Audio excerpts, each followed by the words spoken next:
This is Goals with Soul, the podcast for visionary coaches and entrepreneurs, building your business with inspired action.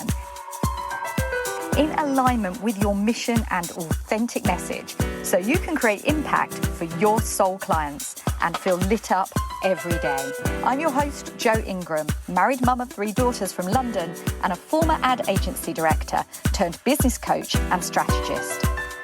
In Goals with Soul, we blend revenue generation with energetics, marketing strategies with pranic healing, and ambitious business goals with our soul's desires. If you're looking to build your business with less efforting and more ease, this is the podcast for you. Let's dive in. Welcome to Goals with Soul. I'm Jo Ingram, and if you are at a stage where you're feeling overwhelmed and exhausted by all the things you have to do in your business, this episode is for you. Now, I'm coming at this from a period where this has felt like my reality for quite some time too. And what's happened is, and I bet you can relate, is that as your business builds, more and more tasks start creeping up. You launch a podcast. I love my podcast, but there's a certain amount of tasks and work that goes behind it. As much as I love showing up and talking and interviewing, there's quite a bit of admin and tech. Likewise, let's talk social media. Who is showing up every single day and getting in the DMs and writing content and doing all of the engagement that really you need to be doing as a coach and an entrepreneur to make sure that you're really creating lead generation? Or how about your email list? Are you writing emails regularly and keeping up with corresponding to people that are sending emails into your inbox? Now, if what I'm saying is making you hyperventilate and you're feeling exhausted just at the thought of it, I hear you. I really do. And the reality is that we can't do it alone. If we want to build businesses with ease and we want to create businesses that light us up and really transform others, we're doing a massive disservice across the board if we try and do all of the tasks. And that's why I'm so excited to be talking to Kristy Yoder today. Kristy is the founder and CEO of Smart VAs, and she's also the host of the Master Delegator Podcast, and it's her specialism to teach entrepreneurs how to grow their business by delegating. She's now got more than 70 team members and serves more than 200 businesses and has built her own business from 0 to close to 7 figures, which just goes to show how much demand there is for getting help from VAs. Now, if you've never had a virtual assistant, this episode is going to give you everything you need to think about what to delegate and how to hire. And if indeed you have got a virtual assistant already, it's going to give you a new way of thinking about how exactly you can delegate effectively so you can free up your time and create the freedom, which is why you're in this business to start with. Now, like I said, this has been really close to my heart. So to be able to have this conversation and really ask the questions that I need to know has been an absolute pleasure as well as an education, as it is so critical for us to create businesses with ease. I say pretty frequently that building businesses with effort is just what we want to avoid. And if you're a highly driven, high achiever type A like myself, you'll know how hard it is to let go control and to actually delegate things out. And I know that it's so easy to start getting into this idea that I can do it better myself, or even the martyr syndrome, which I'm all too familiar, which is I've just got to do it all. Now, whether or not you think you can afford to invest or not, this is vital information, and you might be surprised about what your view is afterwards about making that investment sooner rather than later. Because we're not talking about an investment in something that comes and goes. We're talking about an investment that frees up your time to do the needle moving tasks that will really build your business. And I'm seeing that and feeling that firsthand, understanding that there are some things I want to do in my business right now. I'm writing my masterclass to help people understand how to build their messaging edge so they can get out there and attract clients. And I need somebody to take on all of the bits and pieces that gives me the space to really call in that inspiration to create that masterclass that's going to inspire and change lives. By the way, I'm going to keep you posted because that masterclass is on its way, and I do hope you'll join me so you can get your messaging edge and attract soul clients by being uniquely brilliant.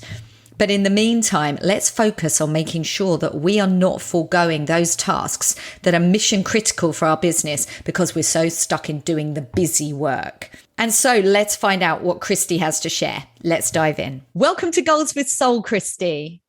Hey, Joe, thank you so much for having me on your show. I'm so excited. And I'm excited too, because I've just shared about how easy it is to get overwhelmed in my own business. And as somebody that takes on too much and wants everything to be perfect, it's really easy to get in a position where as your business grows, you're suddenly going, oh my gosh, I just can't do any more. There aren't enough hours in the day, which is the opposite to the time freedom that we all dream of and that we're trying to create. So I'm super delighted to get your angle and proper advice on how to move it forward. Like where does someone even start? Well, you know what? When you said that we can get easily overwhelmed, with our business, even if we don't have a business, we get stressed and overwhelmed. So how much more if we do have a business, right? So because it's a big responsibility having a business. So when do you start in terms of asking for help? Is that what you're asking, or all of it? All of it. Okay. I'm going to ask every single question. Because part of being a bit overwhelmed is actually not knowing what questions to ask and not knowing where to start. And I know that you have this business that takes people from A to Z and everything in between. And you know what? Maybe just to keep super organized, which is a good theme for this podcast, I'd love to ask you to tell us a little bit about how you came into this and how you ended up leading a business that is doing so well, helping so many in this specific area. Yeah, sure. I would really love to share my story. So I don't know if you already know, but I am originally from the Philippines. So I came to the States 3 years ago. And when I found out that I'm going to be married to my then fiance, I told myself and I told my then fiance that I don't want to start a family and not be able to take care of them. So I started freelancing because I want to work from home. I want to be able to take care of our baby when that time comes. And I want to be able to cook breakfast for my husband, cook dinner for my husband when he comes home from work. So I want to be that kind of wife. So I was thinking I won't be able to do that if I'm working, 9 to 5, if I work in an office, if I commute every day, or if I drive every day to go to the office, I won't have those freedom, to fully take care of my family and make them feel that I really love them, So I decided to start my own freelancing journey. And then from there, when I moved to the States, I didn't even know that I was called a virtual assistant, because I think 4 or 5 years ago, the term virtual assistant, it's not that common yet, but they know that there are a lot of freelancers online that can help businesses grow. And so when I arrived in the States, I was able to meet a lot of business owners, and I was able to expand my network. And all of a sudden, I just felt so stressed and overwhelmed because I couldn't keep up with all the projects that I have. And I am a people pleaser. It's hard for me to say no. So I kept on saying yes to all the projects that are coming in, which led to burnout, And there was just one day I realized that why do I need to do everything when I can hire other people to do the job for me, or to finish the projects for me. So it's not like cloning myself. It's not like finding somebody else like me, but it's finding somebody else who can do the job better than me, because I don't also want to hire somebody that has the same personality. I mean, maybe the same personality, but I don't want to hire somebody that is like 100% similar or like me, because I don't want to be with myself. That would be like, I don't want to be married to myself, or I don't want to work with myself because I know how I am sometimes, And so I thought of, reaching out to my friends in the Philippines because they are freelancing as well. And so I hired them part-time. And then from there, we just grew from one person to now 70 plus team members, all because I started to delegate some of my projects to my friends and now my team members in the Philippines. And so now, since 2018 or late 2018, we now have helped more than 200 businesses, grow their business and teach them what are the things that they should be delegating and what they should only do as the CEO of their business, so that they won't become an employee of their business. So fast forward now, here I am, talking to people, teaching them how to hire a virtual assistant, how how they should delegate and how to do it effectively. That's amazing. And we were just chatting before we went into the interview that your husband's coming to work in your business full time now too, which is amazing. It's the dream for so many people to be able to support their loved ones, retire them, or work alongside them. Tremendous Yeah, work. I couldn't even imagine that this day, will happen, that my husband will be working for my business. I married an American. I did not marry someone, like from my own country. And the Philippines is a third world country and the States is a first world country. And there's a stigma that if you're an American and you marry someone from a poor country, then that means that girl from the poor country only wants money from you.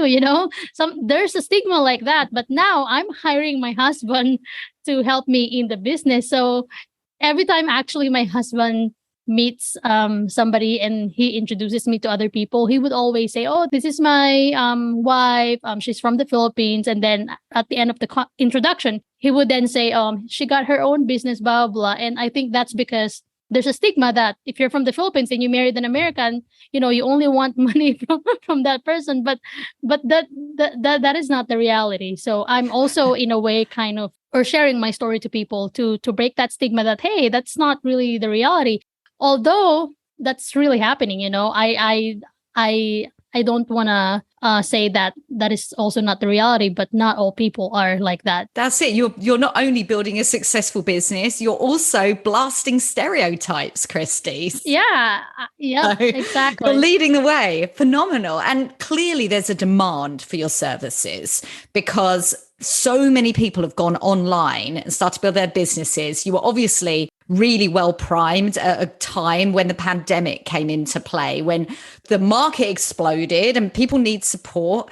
And I would love to understand the sort of journey that you take people, entrepreneurs, coaches on to really get rid of this overwhelm and this stress that can just build up because we try and do all the things. Yeah, exactly. And I think what I would say about that is that if you are stressed and overwhelmed, know the root cause of that.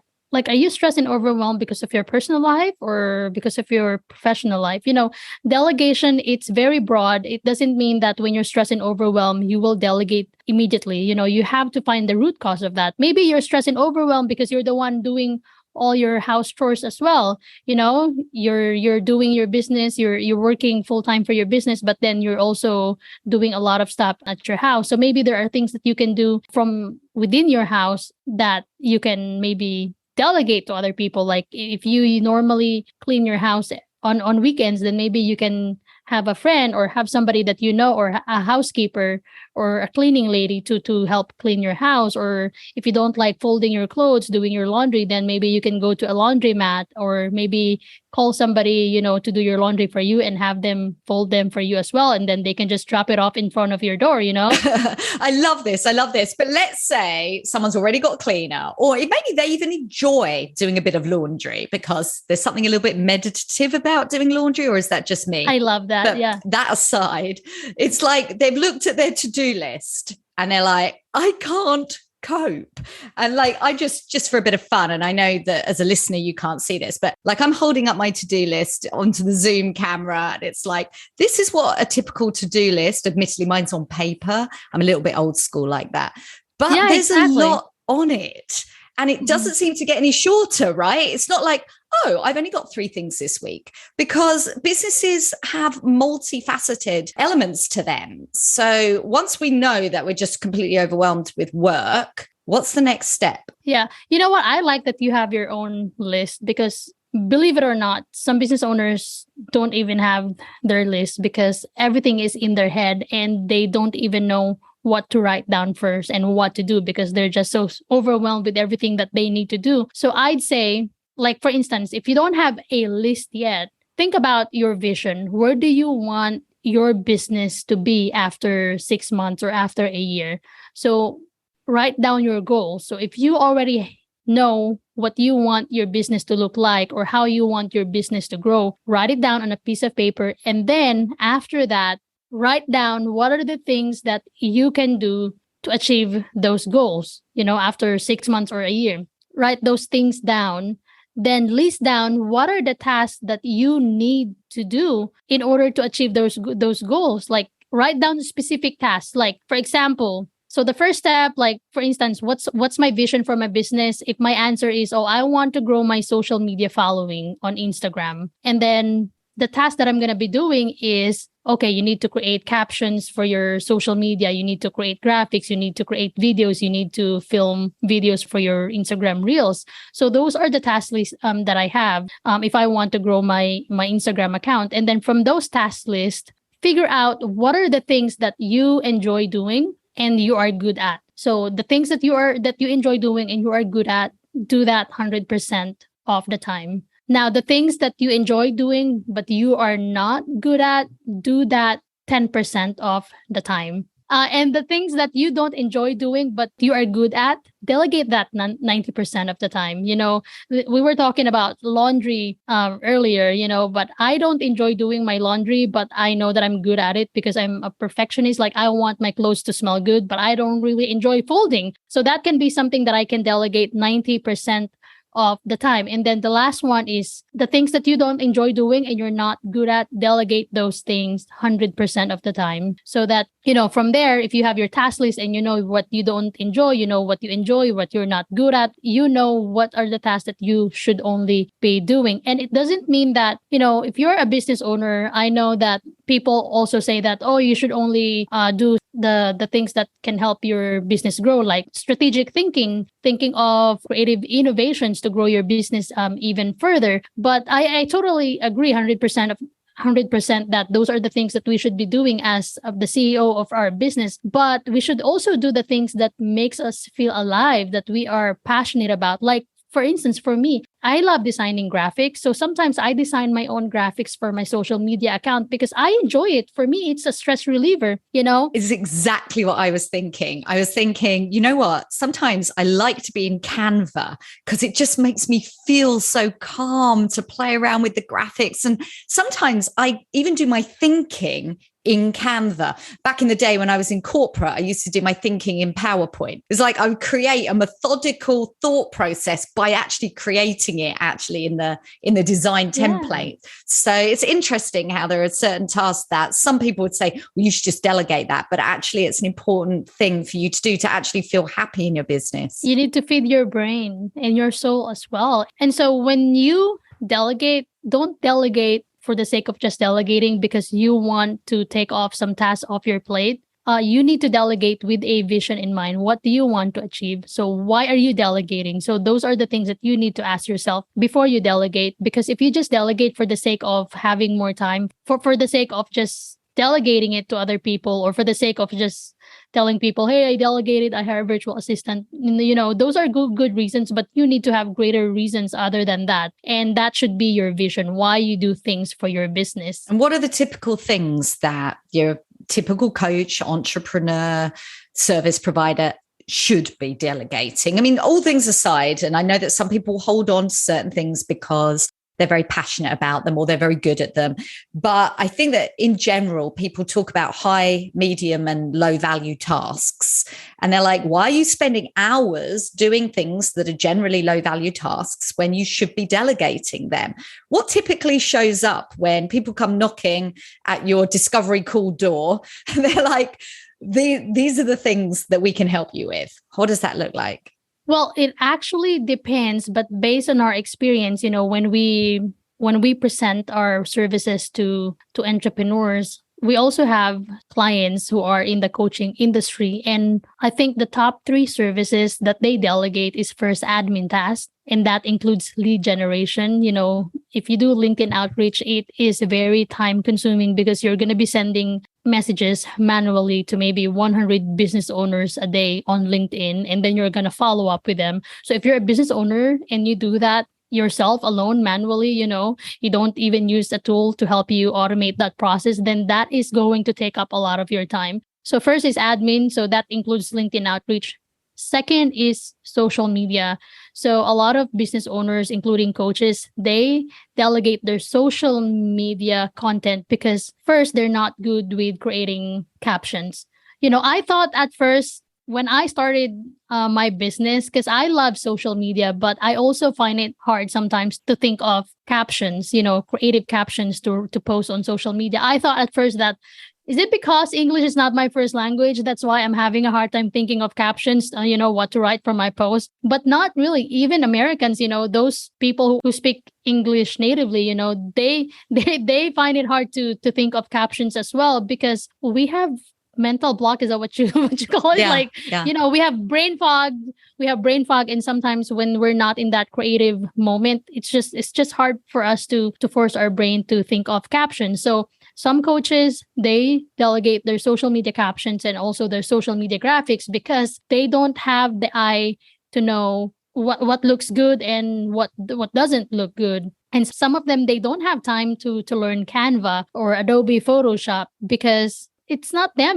Some coaches, they're good in speaking to other people's life and encouraging other people, telling them what to do and guiding them. But when it comes to like creative side of the business, like creating graphics, most of them, they're not really good at, based on my experience. And that's why they delegate that to other people. And some other business owners, they can do graphics, but it takes them a while to do it. Like if I can do it 30 minutes, maybe some other business owners can do it, may have it done in like 3 or 4 hours, because they don't really know what they want. They don't know the graphic guidelines, and they don't even know their own brand. And the third thing that most business owners delegate to us is their video editing. I'm pretty sure you know that videos right now are very popular and effective as well when it comes to marketing. So we have a lot of business owners who delegate videos, video editing, as well as podcast editing, because those takes so much time. I don't know if you have edited your podcast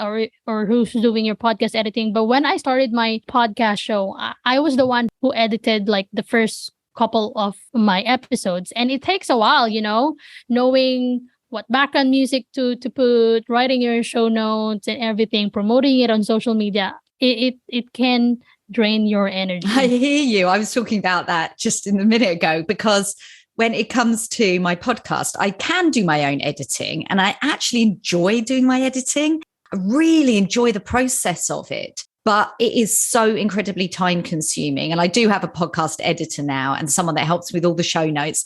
And if that weren't the case, I'm not sure that my podcast would have continued with the consistency that it has, because you just can't do all the things yourself and expect to be able to do that week after week after week.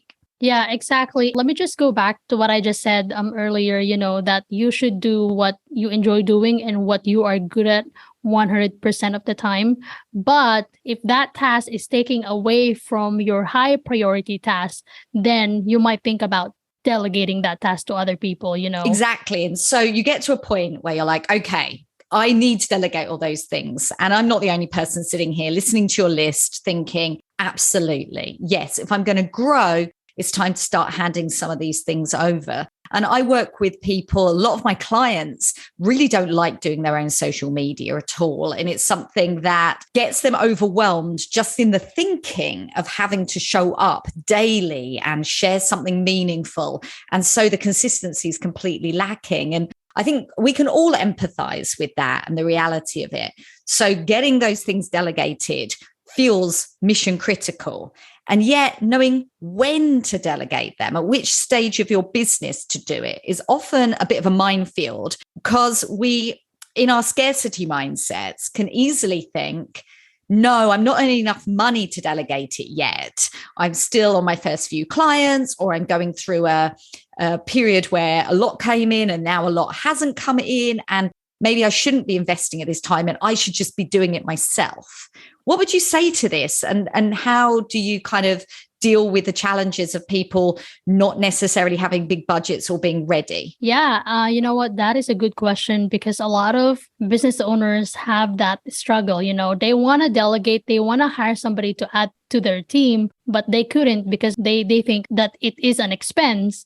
But it's in reality, it's not really an expense. It is an investment. So if you are just starting out your business, or maybe you have been in the business for a year or for a couple of years, and you're struggling, whether you should hire or not, then I'd say that first, you need to make sure that you have a budget, because that is very important, because when you hire somebody, you're going to pay that person. That person is not going to work for you for free. So make sure that you have a budget. And I know that we started as business owners, we started our businesses so that we can have flexibility as well, and we can earn more income a month as compared to our 9 to 5 jobs. So I'd say that figure out your budget and make sure that before you hire a virtual assistant or a team member, or before you delegate, make sure that you are paying yourself enough. So for instance, I don't know about you, Joe, but when I started my business, I have a goal that I want to make this much in the first couple of months of my business, or in the first couple of years in the business. So I have a specific goal that I want to receive every month from my business. And so for the first year of my business, when I achieve that goal, let's say I want 3K a month for my business, as just an example. When I get to the point where I reach that goal that I have, then I will then start to hire a virtual assistant to assist me, because it's important that you take care of yourself first before you can take care of other people. You shouldn't be paying somebody else to do something for you if you yourself can't pay yourself as a business owner for everything that you are doing for your business. But let's say my goal is 3,000 a month. And that 3,000 a month is like something that I can work with, like I can travel if I have 3K a month. I can give to my family if I got 3,000 a month. But let's say you lower that to 2,000 a month. Is that something that you can work within so you can hire somebody sooner before you reach your target goal, target income a month? So if my goal is 3,000 a month, but with getting just 2K a month, I can already pay my bills and feed my family, then I think you can compromise in that area and start delegating. Because again, when you delegate, it's not just an expense. You are going to have a return on your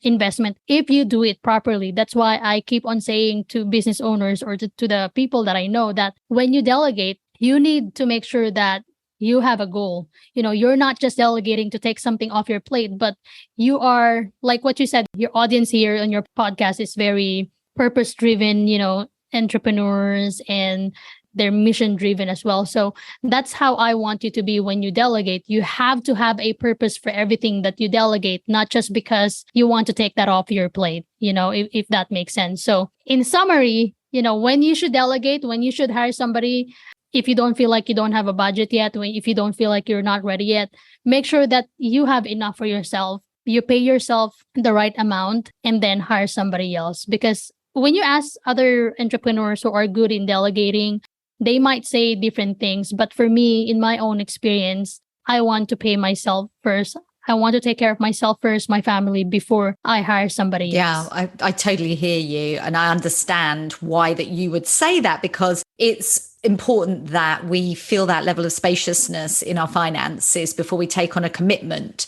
And I've heard people talk about the commitment to hiring a VA, and others talk about having a very flexible pay by the hour kind of arrangement. I of course understand there are pros and cons of both approaches, but I'd love to get your take on it, because it's a debate that comes up in all of the groups that I belong to. When people are looking for a VA, they'll say, hey, can anyone recommend a VA? I'm not looking to commit. I've just got some things. And other people are like, oh, you should absolutely commit because they're a team member. And do you work in both ways? And how do you recommend that people should be thinking about this? Yeah, I totally agree with you that there are really pros and cons when you hire a part-time VA as compared to a full-time VA. The biggest difference really is that the full-time VA is going to be working for you 8 hours a day. If you hire that person, you can set a specific time for that person to work for you, let's say 8 a.m. to 5 p.m. And you know when you communicate to that person, and you know when that person can communicate back to you. As compared to a part-time team member or virtual assistant, you cannot impose a fixed schedule. Well, maybe you can, but it's hard because you're just paying that person on an hourly basis, and you just pay that person based on output. So if you say, hey, create my social media captions for me, that person is going to finish your social media captions within a week. You don't even know what day of the week, but that person has more flexibility to finish a task for you as compared to the full-time VA. Because at 8 a.m. in the morning, if you tell your full-time VA that, hey, I want 5 social media captions today, that full-time VA can get the job done within the day because that person is going to be focusing on that task. If that's the only task that you have delegated so far to that VA. I'd say if you are just starting out and you want to test the waters, then start with part-time VAs. Hire a part-time virtual assistant and grow from there. If you like that VA, then maybe you can tell that VA that, hey, for the first couple of months, we're just going to try it out and let's see how fast we can find our groove together, working smoothly and get to know each other. And then maybe after 6 months, maybe I can hire you full-time. And I think it's also good that you hire a part-time virtual assistant first, because you are going to learn a lot as a business owner. You will learn that delegating is not an easy task. It's not an easy job. You also will have to adjust as a business owner when you delegate, because when you delegate, you have to give feedback. You have to give a clear description of tasks that you want to delegate. You need to give a deadline. And you need to have an open communication with your virtual assistant. And those 4 things, if you add them to your plate, it can be a lot. That's why start small and then grow from there slowly. Oh, that's great advice. I mean, we talk about SOPs, standard operating procedures, which, basically is as a list of steps to go through that your VA can follow and you're absolutely on board with. Would you recommend that people get those things together? Yep, I do. And as a matter of fact, like before we onboard a client, we make sure that they have their documentation, like how to do things step by step.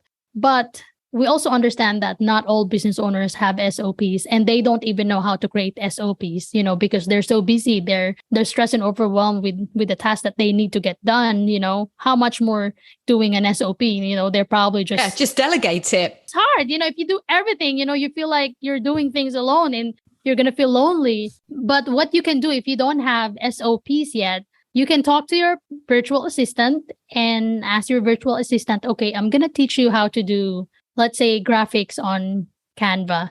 Or if your virtual assistant is already familiar how to do your graphics on Canva, then ask your virtual assistant to create the SOP for you so that you won't have to do it alone. And standard operating procedure doesn't have to be a Word document. It can be a video. It can be, a Loom video walkthrough. Those are the tools that that you can use to create your SOPs. It doesn't have to be like a corporate type SOP where it has like version number would be helpful and a date, the revised date. But you don't have to have it looking very formal and professional, because it just doesn't work that way sometimes.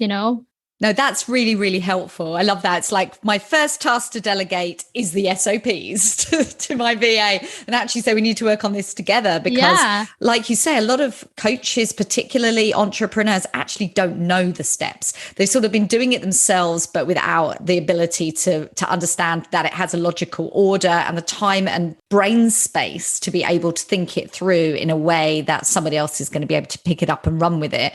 And I imagine that the person that you're working with, your VA, is that, like you said, getting in the groove and, really gelling with them. So something I'd love to know is how to go through the hiring process and find someone that's going to be a good match from a skills perspective as well as personality. Like, how do you go through the process of matching entrepreneurs and VAs? All right, sure. If you are a business owner, and you want to hire a virtual assistant, but you don't know where to start, I'd say that more than the virtual assistant being ready to work for you, you have to prepare yourself as well. First, you have to prepare if you want to hire someone. So first, again, you need to have a clear job description of what you want your VA to do. And second, once you have a clear job description, you have to post that online. Let's say you're not going to hire an agency to get a virtual assistant. Let's say you just want to do it yourself. Post that strategically online. So you can post that on social media, on LinkedIn, on Facebook. And once you received tons of applications, like let's say, put a limit. Like, let's say if you receive 20 applications, then you're going to stop.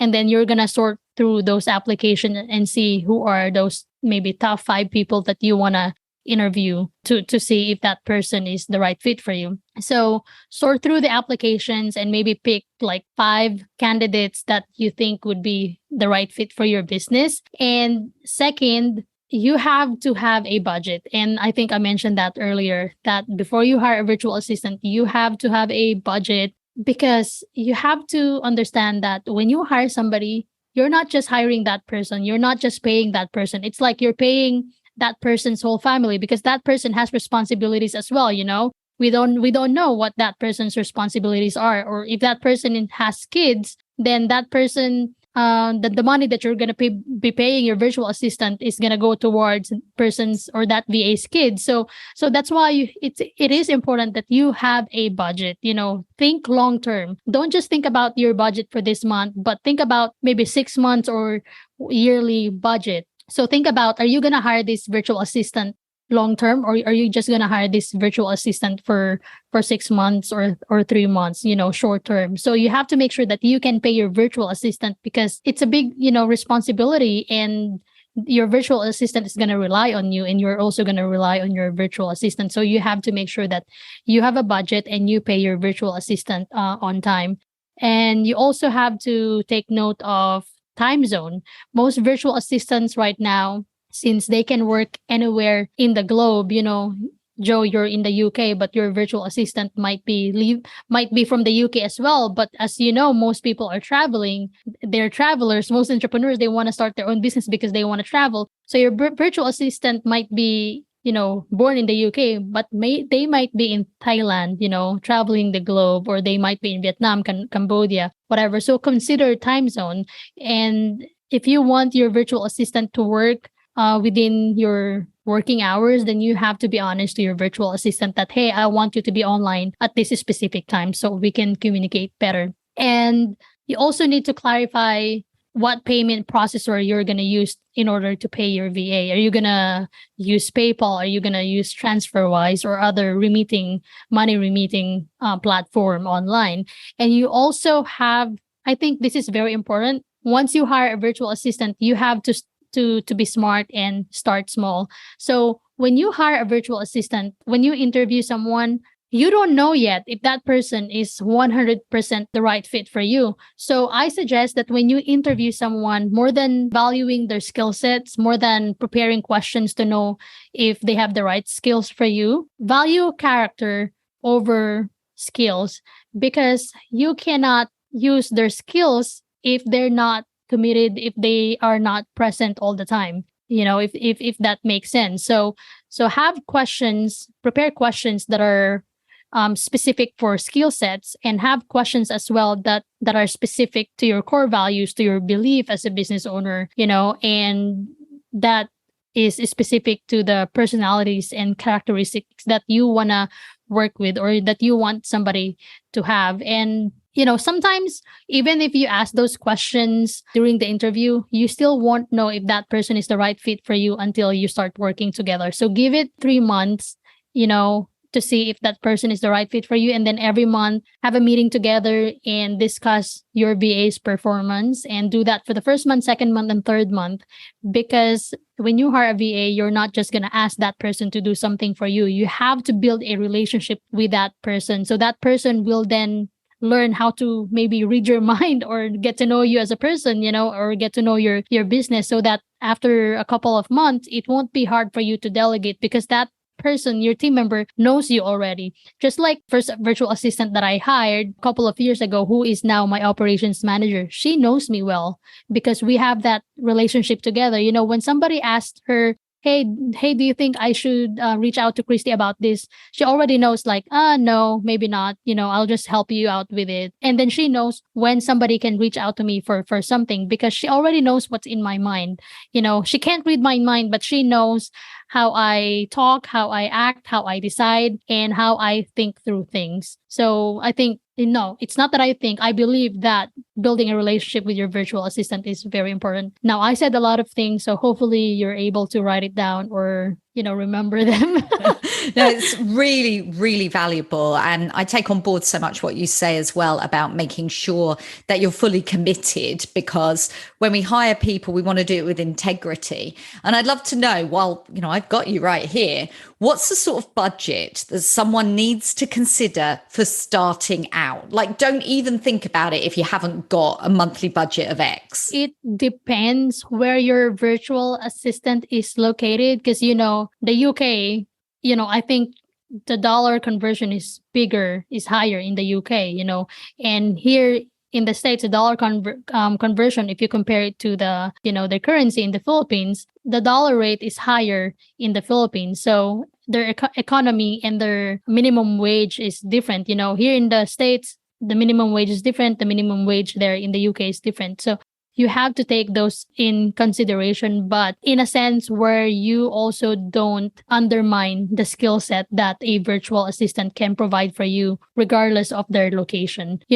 As a rule of thumb right now, even if your virtual assistant is coming from a third world country, if they're in India, Vietnam, Philippines, most virtual assistants who are experienced and expert, they don't want to work for someone who can pay them less than $15. But some virtual assistants, they are okay starting with $5, $6 if they're doing it, if they're a solo freelancer, if they're doing it on their own, they're okay with that because they know that they're gonna gather experiences and they can add those projects that they're gonna be working on their portfolio. So it really depends. But I'd say that if you are a business owner, if you really want to hire someone who is really expert in what they're doing and who can provide value to your business, have a budget between $15 to $25 an hour. Okay, thank you for giving us a steer on that, because I think for a lot of people, even knowing that number gives confidence, because they say, actually, you know what, I can plan for a few hours a week and start building it up from there. Because let's be honest, while there might be someone that's like, oh, really? It's cost this much? When you think about what you intend to be paid for your services as a coach and entrepreneur and get it in perspective, it's absolutely worthwhile to delegate the things that are kind of clogging your inbox and clogging your brain box, getting them off your plate so you can realize hundreds of dollars an hour, if not more, in return for getting that time back. That's amazing. Thank you so much, Kristy. And I would love to invite you to share some inspired action advice that somebody who is overwhelmed and stressed and has really resonated with this topic today, what could we do this week? I am a family-oriented person. Again, like the reason why I started my business is so that I can spend time with my family and my loved ones. And I don't know about your listeners, why they started their own business. So I'd say that think about your why and make sure that you are not neglecting your why. So if I started my business because I want to spend time with my family, then I should be able to spend time with my family. Whatever is taking me away from my family, then I need to list down those things and see what I can do about them. Is creating social media captions for 4 hours taking me away from my family? Then I can delegate that if I have a budget or if it's something that I know that can help my business. So know your why and make sure that you are fulfilling your why, because running a business alone, neglecting our family, neglecting our friends and loved ones, it's not worth it, So know your why and make sure that you are fulfilling your why. That is very, very important information. Like you just hit a note, right? Because I'm thinking I've started my business, spend time with my family, and I have gone through periods where I have not found the time for them. It's been like, no, I'm too busy. I've got meetings. I'm coaching clients. Now I'm recording a podcast. And it's really easy to get in this zone where you're not living in integrity with why you established the business in the first place. And something that I changed dramatically was about getting out and walking in nature every morning, irrespective of how busy I was. And I think that we have to just constantly be reviewing our own patterns and habits because it's easy to slip back. Exactly. Yeah. Thank you so much for sharing that with us, Kristy. And You're welcome. if we'd like to know a little bit more about you online, where's the best place to find you? Well, I have my own personal website where you can find my virtual assistant agency, where you can find my podcast. And I also have a free training on how you can hire a virtual assistant. So you can go to KristyYoder.com. So that's KristyYoder.com. So you can, learn more about me, my business, what we do, and you can take advantage of the free training that I have on there. And also, I also have a mini course that I'm offering to people, and it's, I think, cost about $45. So the course is all about how you can delegate effectively to your team of virtual assistants, because hiring a virtual assistant is one thing, but delegating is another thing. So true. A topic for another time. We're going to have to get you back. Yeah. Thanks so much, Kristy. And those details are in the show notes if anybody wants to drop in and give it a click and go and see more about Kristy. Kristy, thank you again for sharing your expertise. It's been a pleasure. Oh, thank you. My thanks again to Kristy for sharing her knowledge about hiring and delegating. I think that if it's inspired anything in me today, it's to look again at my to-do list and find out what it is that's keeping me in the busy work rather than freeing me up to create the magic that I'm in this business for. And if this is something that has resonated deeply with you too today, please do take a note out of Kristy's book and consider your why, and also take a peek at your to-do list. Take a highlighter pen and just colour in what all those things are that really you don't like doing, that really are keeping you from the things that light you up the most, and start to think about ways of getting them out of your to-do list and into the done list instead. I had a conversation with a client the other day that has really made me think, because sometimes we have these tasks that are sitting on our back burner that we're just not doing because we get stuck in the busy work. And she said to me, Jo, I really want to get my messaging sorted for a long, long time. But month after month after month, I continued to stay stuck while I struggled on doing all the things and getting busy and building my Facebook group and doing a number of other things that wasn't really translating into sales for her. And more than that, when she was selling her coaching spots, she tended to work with people that weren't lighting her up. And actually, she was struggling through feeling that perhaps she'd even made a mistake wanting to be a coach because it wasn't the fun that she thought it was. Now, she knew in the back of her mind that her messaging was off, that she wasn't really conveying what her unique brilliance was. And she wasn't calling in those clients that she was really meant to work with, the ones that would inspire and energize her. And by the time she started working with me and we started calling in her unique messaging and dialing up what her brand values were, not only so she had the clarity, but so she also had the confidence to go out there and really call in those clients that she'd wanted all along. She'd realized that that was the task that she kept putting on the back burner because she was so busy. That was the task that really she needed support with, because doing it on her own was not only going to take too much time, but was actually really difficult for her to get to grips with. And actually, when you have a thought partner and a co-creator who can inspire you to bring out the best of all of those parts of yourself so that your brand messaging flows out of you and becomes something that solves the problem about what to post in social media and solves the problem about how to create offers that are going to light you and your clients up, then you realize that really where you should be spending your time is in the places that are going to matter most for your business. Now, I've launched the Messaging Edge program to help people specifically do that. Right now, it's a one-to-one program that goes really deep and really gets to the heart of not only your brand messaging, but dials up your mission and dials in your brand stories so you'll never be stuck on what to say again, whether that's your elevator pitch or indeed what you share when you're a podcast guest and everything in between. If you're ready to put the busy work aside and dive into this deep work, fully supported, working with me, please do jump on to a clarity call. I'm going to put the link in the show notes.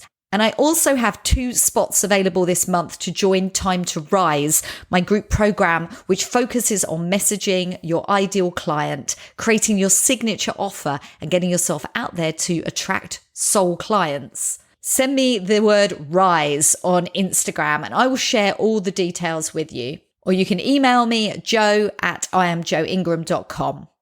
You can find me on Instagram at iamjo.ingram, and I will put all of the links as always in the show notes.